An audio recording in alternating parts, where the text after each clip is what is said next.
তারেক রহমান। ভারতের হাইকমিশনার সহ ইইউ প্রতিনিধিদের সাক্ষাৎ।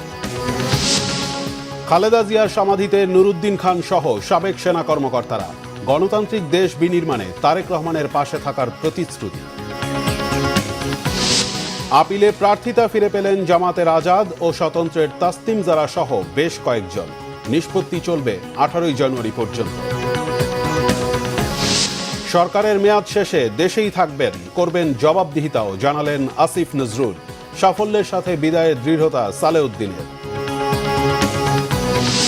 এলপি গ্যাসের টানা সংকট, ফিরে এসেছে লাকড়ি ও বৈদ্যুতিক চুলা। বাইরে থেকে কিনে খাচ্ছে অনেক পরিবার।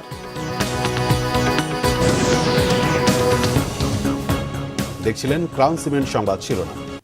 এবার বিস্তারিত। যে কোনো মূল্যে গণতান্ত্রিক প্রক্রিয়া চালুর আহ্বান জানিয়েছেন বিএনপি চেয়ারম্যান তারেক রহমান। এক্ষেত্রে মত পার্থক্য ভুলে সবাইকে এক